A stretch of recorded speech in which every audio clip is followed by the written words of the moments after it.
જય સ્વામિનારાયણ. શાસ્ત્રી સ્વામી ધર્મપ્રસાદ દાસજી college Una, FIBA semester 2, વિષય સમાજશાસ્ત્ર.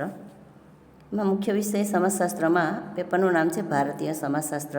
તેમાં પહેલો એકમ આપણે ભણી ગયા છે આગળના વિડીયોમાં. આજે આપણે બીજો એકમ જોઈશું, જ્ઞાતિ અને ધર્મ સંસ્થા.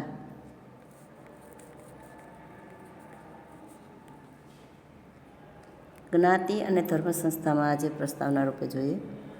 જ્ઞાતિ સંસ્થા ભારતીય સમાજની એક અદ્વિતીય ઘટના છે. પ્રાચીન કાળથી ભારતની તે એક પાયાની વ્યવસ્થા છે. આજે પણ એક મહત્ત્વના સામાજિક બળ તરીકે ભારતીય સમાજ જીવનના વિવિધ ક્ષેત્રોમાં એક યા બીજી રીતે જ્ઞાતિનો પ્રભાવ જોવા મળે છે. જ્ઞાતિને મળતી સામાજિક સંસ્થાઓ હિંદની બહાર દુનિયામાં બીજે પણ મળવી મુશ્કેલ નથી. તેમ છતાં જ્ઞાતિનો પૂરેપૂરો અર્થ જેમાં સમાયેલો છે એવી જ્ઞાતિ સંસ્થા, મતલબ કે આપણે હિન્દુસ્તાનમાં જોઈએ છીએ એવી જ્ઞાતિ, એ તો કેવળ હિંદની જ અનેરી ખાસિયત છે. ભારતીય ઇતિહાસના વિભિન્ન યુગો દરમિયાન જ્ઞાતિ પ્રથા એ વિવિધ સ્વરૂપો ધારણ કર્યા છે અને તેમાં કેટલાક પરિવર્તનો પણ આવ્યા છે. આમ છતાં જ્ઞાતિ સંસ્થાએ તેનું મૂળ સ્વરૂપ આજે પણ ટકાવી રાખ્યું છે. આ સંસ્થાની એક નોંધપાત્ર વિશિષ્ટતા એ રહી છે કે બદલાતી પરિસ્થિતિ સાથે તે અનુકૂલન સાધી લેતી હોવાથી તેમાં પરિવર્તન આવતું હોવા છતાં તે પોતાનું મૂળ અસ્તિત્વ ટકાવી રાખે છે. તેમાં તેનું કાર્યાત્મક મહત્ત્વ વ્યક્ત થાય છે. એટલે કે આપણી ભારતની અંદર જ્ઞાતિ વ્યવસ્થા છે, જ્ઞાતિ સંસ્થા છે, તે મુખ્યત્વે છે અને તે દરેક રીતે જોવા મળે છે. જેમ કે લગ્નના નિયમો, પછી જીવન ધોરણ, ખાનપાન, રહેન સહેન, પહેરવેશ, એમ પ્રાદેશિક લેવલે જ્યાં જ્યાં પણ જ્ઞાતિઓ છે, જે જ્ઞાતિઓ છે તેની અલગ તરી આવે છે. તે સંસ્કૃતિ ભારતમાં જ છે.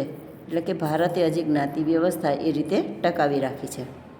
બીજા ફકરામાં જોઈએ. AM શાહ નોંધે છે તેમ જ્ઞાતિ વ્યવસ્થા એટલી બધી જટિલ છે કે તેના ભાગરૂપ જ્ઞાતિ એકમોની ચોક્કસ વ્યાખ્યા આપવી મુશ્કેલ છે. જ્ઞાતિની ચોક્કસ વ્યાખ્યા આપવાનો પ્રયત્ન સફળ થાય તેમ નથી, તેમ તે ઉપયોગી થાય તેમ નથી.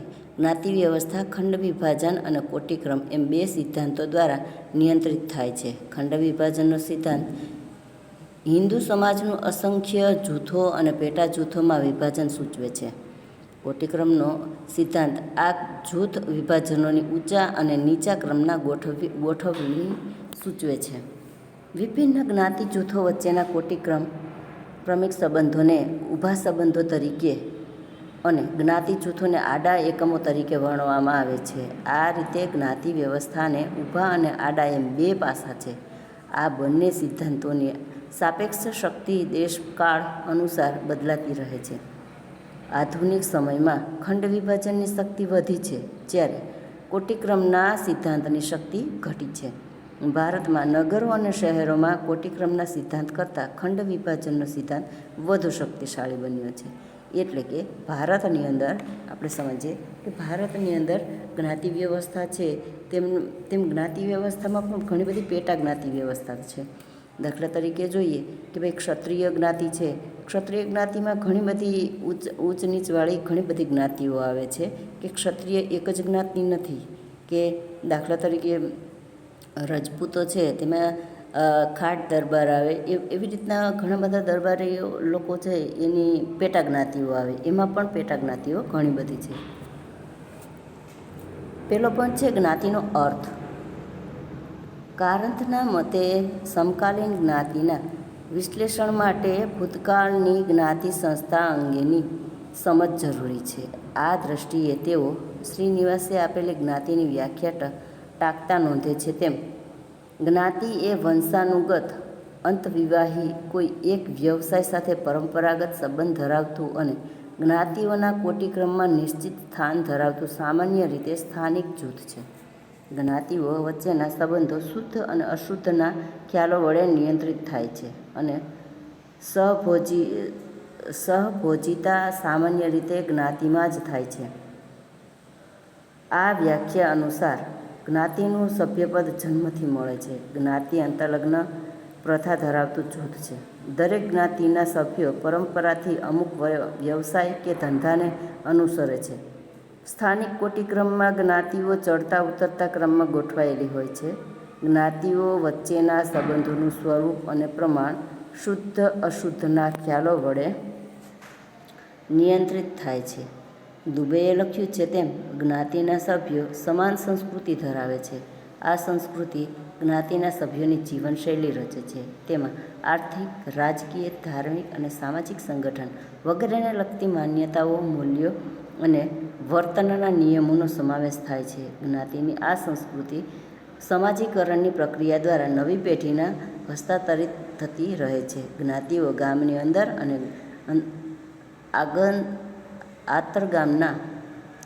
આંતરગામના સામાજિક નિયંત્રણ અને સંઘર્ષ નિવારણના ક્રિયાતંત્રો ધરાવે છે. જ્ઞાતિના આ લક્ષણો વિશાળ અને સામાન્ય સ્વીકૃતિ પામેલા છે, પરંતુ પ્રત્યેક લક્ષણની બાબતમાં અમુક અપવાદો પણ રહેલા છે. જ્ઞાતિ એ નામ ધરાવતું જૂથ છે. જ્ઞાતિઓના નામો જ્ઞાતિ વ્યવસ્થાની ગત્યાત્મકતાનો ભાગ છે.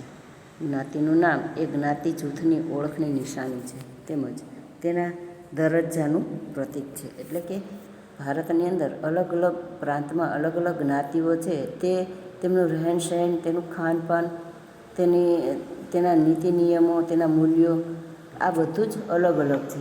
છતાં પણ તે જ્ઞાતિ વ્યવસ્થાની અંદર ટકાવી રહેલું છે. હવે ડૉક્ટર G.S. ધુર્યએ આપેલા જ્ઞાતિના લક્ષણો વિશે જોઈએ. ડૉક્ટર ધુર્ય ભારતની પરંપરાગત જ્ઞાતિનું સ્વરૂપ સમજાવવા માટે જ્ઞાતિના 6 રૂઢિગત લક્ષણો નોંધે છે. આ લક્ષણો નીચે પ્રમાણે દર્શાવી શકાય છે. એમાં પહેલું છે હિન્દુ સમાજનું જુદા જુદા ખંડોમાં વિભાજન. એટલે કે ભારતની અંદર ઘણી બધી સંખ્યા હિન્દુઓની છે, પણ એમાં પણ ઘણા બધા વિભાજનો છે, એટલે કે અલગ અલગ છે. કોટિક્રમો અલગ અલગ આપેલા છે. વિવિધ જ્ઞાતિઓ ભારતમાં હિન્દુ સમાજને જુદા જુદા વિભાગોમાં વિભાજિત કરે છે. પ્રાચીન કાળથી હિન્દુ સમાજ એક અખંડ સમુદાય રહ્યો નથી. હિન્દુ સમાજની પ્રત્યેક જ્ઞાતિ એક અલગ અને સ્વતંત્ર સામાજિક એકમ તરીકે અસ્તિત્વ ધરાવે છે. જ્ઞાતિના આ લક્ષણના 3 પાસા છે. હવે આના 3 પાસા છે. એમાં પહેલું છે જ્ઞાતિનું સભ્યપદ અને દરજ્જો જન્મગત, એટલે કે વંશ પરંપરાગત હોય છે. જે જ્ઞાતિમાં જે બાળક જન્મે છે તે જ્ઞાતિનું હોય છે. તેમાં જોઈએ, દરેક જ્ઞાતિ સમૂહનું સભ્યપદ જન્મ ઉપર અવલંબે છે. એટલે કે જે જ્ઞાતિમાં વ્યક્તિનો જન્મ થયો હોય તે જ્ઞાતિના પરંપરાગત મહત્ત્વના આધારે વ્યક્તિનો દરજ્જો જન્મ થતાં વેત જ નક્કી થઈ જાય છે. સ્વપ્રયત્નથી વ્યક્તિ જ્ઞાતિનું સભ્યપદ કે દરજ્જો બદલી શકતી નથી. મહારાષ્ટ્રનો દાખલો ટાંકીએ ને ધુર્ય નોંધે છે કે મરાઠા જ્ઞાતિઓની વ્યક્તિઓએ પોતાનો બાપ દાદાનો ધંધો બદલવા છતાં તેમનો જ્ઞાતિ દરજ્જો બદલાયો નથી.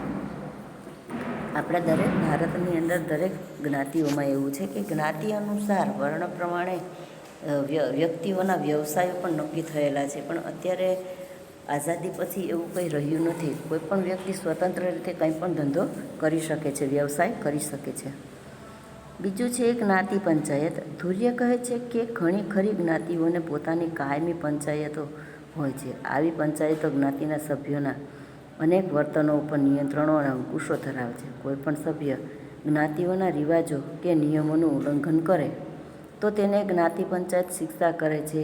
આવી શિક્ષાઓમાં દંડ, સામાજિક બહિષ્કાર, જ્ઞાતિ ભોજનનો આદેશ વગેરેનો સમાવેશ થાય છે. જ્ઞાતિ વ્યવસ્થાને ટકાવી રાખવામાં જ્ઞાતિ પંચો અને તેમની સત્તાઓને મહત્ત્વનો ભાગ ભજવ્યો છે. જ્ઞાતિ એક સંગઠિત જૂથ છે, તેનો પણ આ ઘટના નિર્દેશ કરે છે કે અમુક જ્ઞાતિઓની અંદર જ્ઞાતિ પંચો છે એ તેને પોતાના જ્ઞાતિ ભાઈઓ છે તેને દેખરેખ રાખે છે, અને કંઈ પણ આડું અવળું પગલું ભરે અથવા જ્ઞાતિના નિયમ પ્રમાણે બહાર જાય તો તેને શિક્ષા પકડવામાં આવે છે. જ્ઞાતિની પોતાની આગવી સંસ્કૃતિ. એટલે કે દરેક જ્ઞાતિઓની આગવી સંસ્કૃતિ હોય છે. વિવિધ જ્ઞાતિઓના રીત રિવાજો અને ધારાધોરણોની બાબતોમાં તફાવતો જોવા મળે છે. જ્ઞાતિઓ સમાજના અંગરૂપ હોવા છતાં તેમનું પોતાનું આગવું જગત હોય છે, અને આથી આવી જ્ઞાતિઓ નાની હોવા છતાં એકબીજાથી સ્પષ્ટ રીતે જુદું અસ્તિત્વ ધરાવે છે. આ રીતે દરેક જ્ઞાતિને પોતાની આગવી સંસ્કૃતિ હોય છે, જેને આપણે પેટા સંસ્કૃતિ કે જ્ઞાતિ સંસ્કૃતિ તરીકે ઓળખાવી શકીએ. ખંડ વિભાજનના આ 3 પાસા પ્રત્યેક જ્ઞાતિને એક સ્વતંત્ર સામાજિક એકમ બનાવે છે. બીજો પોઈન્ટ છે કોટિક્રમ. વિવિધ જ્ઞાતિઓના અસમાન સામાજિક દરજ્જાઓનો કોટિક્રમ જ્ઞાતિનું ધ્યેય ખેંચે તેવું. બીજું મહત્વનું લક્ષણ છે. ધુર્યે કહે છે કે ભારતમાં બધી જ્ઞાતિઓની ઊંચા નીચા અંગેની એક ચોક્કસ યોજના જોવા મળે છે. કોટિક્રમની આ વ્યવસ્થા બ્રાહ્મણો સૌથી ઊંચા ગણાય છે. સાથોસાથ ધુર્ય એમ પણ જણાવે છે કે જુદી જુદી જ્ઞાતિઓનું ચોક્કસ સામાજિક સ્થાન નક્કી કરવું મુશ્કેલ છે. ધુર્ય નોંધે છે કે સમાજની આજની સ્થિતિમાં પ્રત્યેક સમુદાયનું સ્થાન ઓળખી શકાય તેવું રહ્યું નથી. તે જ રીતે જ્ઞાતિઓના કોટિક્રમ માટે લોકોએ પોતે સ્વીકાર્ય ગણ્યો હોય તેવો સર્વસામાન્ય સિદ્ધાંત દેખાતો નથી. કોટિક્રમમાં સૌથી ટોચની અને સૌથી નીચેની જ્ઞાતિઓને બાદ કરતાં વચલા ગાળાની જ્ઞાતિઓના સભ્યો પોતાની જ્ઞાતિ તેમની બાજુની જ્ઞાતિ કરતાં ઊંચી હોવાનો દાવો કર્યા કરતા હોય છે. ટૂંકમાં જ્ઞાતિ વ્યવસ્થામાં જ્ઞાતિઓના દરજ્જાઓની અસમાનતા અથવા કોટિક્રમ હોય છે ખરો, પણ આ કોટિક્રમમાં કઈ જ્ઞાતિ કયા સ્થાને છે તે નક્કી કરવું મુશ્કેલ છે. એટલે કે ભારતની અંદર આપણે જ્ઞાતિઓ છે એની પણ પેટા જ્ઞાતિઓ આવેલી છે. એટલે કે લોકો વર્ણ વ્યવસ્થા પ્રમાણે આપણે જ્ઞાતિ વ્યવસ્થા છે તેમાં આપણે બ્રાહ્મણોને સૌથી ઊંચું સ્થાન આપેલું છે. હવે આ બ્રાહ્મણોની નાત ઊંચી છે, પણ એમાં પણ હજી 84 જાતની જ્ઞાતિઓ આવેલી છે. 84 જ્ઞાતિઓ અલગ અલગ છે, જેમાં ઊંચા બ્રાહ્મણ, નીચા બ્રાહ્મણ, મધ્યમ બ્રાહ્મણ એવી રીતના આમાં પણ આપેલું છે. ત્રીજું છે ખાનપાન અને સામાજિક વ્યવહાર અંગેના પ્રતિબંધો. આ અંગેના પ્રતિબંધો શુદ્ધિ અશુદ્ધિના ખ્યાલો પર રચાયેલા છે. ખાનપાન અને બીજા સામાજિક વ્યવહારો કઈ જ્ઞાતિ સાથે રાખી શકાય અને કઈ જ્ઞાતિ સાથે ન રાખી શકાય તે અંગેના ઘણા ઝીણવટભર્યા સામાજિક ધોરણો દરેક જ્ઞાતિમાં હોવાનું ધુર્ય નોંધે છે. ખાવા પીવાના સંબંધો અને સામાજિક વ્યવહારોની બાબતમાં ભારતમાં જુદા જુદા પ્રદેશોમાં જુદી જુદી જ્ઞાતિઓના રિવાજોમાં ઘણા તફાવતો જોવા મળે છે. એટલે કે ભારતની અંદર ઘણી બધી એવી જ્ઞાતિઓ છે કે એના ખાનપાન, એના રહેનસહેન, એની પહેરવેશ, એની બોલી બધું અલગ અલગ છે. ચોથું છે નાગરિક તથા ધાર્મિક અસમર્થતાઓ. ભારતની વિવિધ જ્ઞાતિઓમાં પ્રવર્તતા ચડિયાતાપણા અને ઉચ્ચ ગણાતી જ્ઞાતિઓના નાગરિક અને ધાર્મિક અધિકારો વિશે એક પ્રકારની અસમાનતા સર્જે છે. નિમ્ન ગણાતી જ્ઞાતિઓ લોક વ્યવહારમાં અનેક પ્રકારના નાગરિક અને ધાર્મિક અધિકારોથી વંચિત રહે છે, જ્યારે ઉચ્ચ ગણાતી જ્ઞાતિઓ આ બાબતોમાં અનેક વિશેષ અધિકારો ધરાવે છે. નાગરિક અને ધાર્મિક અધિકારોની અસમાનતા બંધારણ અને કાયદા દ્વારા નાબૂદ કરવામાં આવી છે, પરંતુ વ્યવહારમાં તે સંપૂર્ણપણે નાબૂદ થઈ નથી. એટલે કે ભારતની અંદર જ્ઞાતિ વ્યવસ્થા પ્રમાણે ઘણા બધા ધાર્મિક કાર્યો એવા છે કે અમુક નિમ્ન જ્ઞાતિ છે તેમાં એ કાર્યમાં ન જોડાઈ શકે, પણ કાયદાકીય રીતે બધાને સરખો સમાન અને દરજ્જો આપવામાં આવ્યો છે, છતાં પણ આ વ્યવહારમાં પૂરી રીતે નાબૂદ થયું નથી. પાંચમું છે ધંધાની પસંદગી ઉપર અંકુશો. જ્ઞાતિઓના વ્યવસાયો વંશ પરંપરાગત ચાલી આવતા હતા. પ્રત્યેક જ્ઞાતિએ પોતાનો નક્કી થયેલો ધંધો કરવો તે જ ફરજ ગણાતી. પોતાની જ્ઞાતિ સિવાયનો અન્ય ધંધો ફાયદાકારક જણાતો હોય તો પણ જ્ઞાતિનો ધંધો છોડીને અન્ય ધંધો કરી શકાતો નહીં. ધંધાની મુક્ત પસંદગીમાં અમુક છૂટછાટ પણ હતી, જેમ કે વ્યાપાર, ખેતી, ખેતમજૂરી અને લશ્કરની નોકરી જેવા કેટલાક વ્યવસાયો કોઈ પણ જ્ઞાતિની વ્યક્તિ સ્વીકારી શકતી. તે જ રીતે કારીગરના વ્યવસાયો સ્વીકારવાની બાબતમાં પણ આવી છૂટછાટ મળતી. વ્યક્તિની વ્યવસાયની પસંદગીમાં પોતાની જ્ઞાતિનું નૈતિક નિયંત્રણ રહેતું. એટલું જ નહીં, પણ બીજી જ્ઞાતિઓનું નિયંત્રણ પણ અસરકારક ભાગ ભજવતું. દરેક જ્ઞાતિ પોતાનો વ્યવસાય બીજી જ્ઞાતિના સભ્યોને કરવાની છૂટ આપતી નહીં. જન્મથી જ બ્રાહ્મણ ન હોય તેવી કોઈ વ્યક્તિ પુરોહિત વ્યવસાય કરી શકતી નહીં. આનું પરિણામ એ આવ્યું કે પુરોહિત વ્યવસાય ઉપર બ્રાહ્મણોની ઇજારાશાહી ઉદ્ભવી. બ્રાહ્મણો ગોરપદા ઉપરાંત અન્ય ધંધાઓ પણ કરી શકતા. આમ ધંધાની પસંદગીની બાબતમાં સામાન્ય જ્ઞાતિના ધોરણોના અંકુશો રહેતા હતા. આમ છતાં વિવિધ જ્ઞાતિઓને માટે વિવિધ ધંધાઓની પસંદગીની મર્યાદિત મોકળાશ રહેતી હતી. એકથી વધુ ધંધાઓ કરનારી અનેક જ્ઞાતિઓ હોવાનું જણાયું હતું. આ રીતે જ્ઞાતિ અને વ્યવસાય વચ્ચે એકંદરે અતૂટ સંબંધ હતા અને તે શુદ્ધ અશુદ્ધના ખ્યાલો ઉપર રચાયો હતો. હવે આ સંબંધ તૂટ્યો છે પણ નિર્મૂળ થયો નથી. છઠ્ઠો પોઈન્ટ છે લગ્ન પરના પ્રતિબંધો. દરેક જ્ઞાતિ વાસ્તવમાં અનેક નાની નાની પેટાજ્ઞાતિઓમાં વહેંચાયેલી હોય છે. અન્ય પેટાજ્ઞાતિની વ્યક્તિ સાથેના લગ્ન પ્રતિબંધિત હોય છે. આમ પેટાજ્ઞાતિ તરીકે ઓળખાતા આ બધા જૂથો અંતરલગ્નની પ્રથા ધરાવે છે. અંતરલગ્નની આ પ્રથા જ્ઞાતિ સમાજનું એક એવું નોંધપાત્ર પાસું છે કે વેસ્ટરમાર્કે તો તેને જ્ઞાતિ વ્યવસ્થાના હાર્દ તરીકે ઓળખાવ્યો છે. જ્ઞાતિના અંતરલગ્નના આ નિયમને કુલીન લગ્ન પ્રથાના કારણે કેટલાક અપવાદો હોવાનું પણ ધુર્ય નોંધે છે. જેમ કે પંજાબના પર્વતીય પ્રદેશમાં કેટલીક ઊંચી જ્ઞાતિનો પુરુષ પોતાનાથી ઉત્તરથી જ્ઞાતિની સ્ત્રી સાથે લગ્ન કરી શકે છે. મલબારમાં નાબૂદરી અને અન્ય બ્રાહ્મણોના નાના પુત્રો ક્ષત્રિય તથા નાયર માતૃસત્તાક કુટુંબોની સ્ત્રીઓ સાથે લગ્ન કરી શકે છે. આંતરજ્ઞાતિય કુલીન લગ્નના આવા કેટલાક અપવાદોને બાદ કરતા દરેક પેટાજ્ઞાતિના લગ્ન સંબંધોનું ક્ષેત્ર પોતાના જૂથ પૂરતું જ મર્યાદિત હોય છે. એટલે કે જ્ઞાતિ કે પેટાજ્ઞાતિમાં જ લગ્ન કરવાનું વ્યક્તિને માટે અનિવાર્ય ગણાયું છે.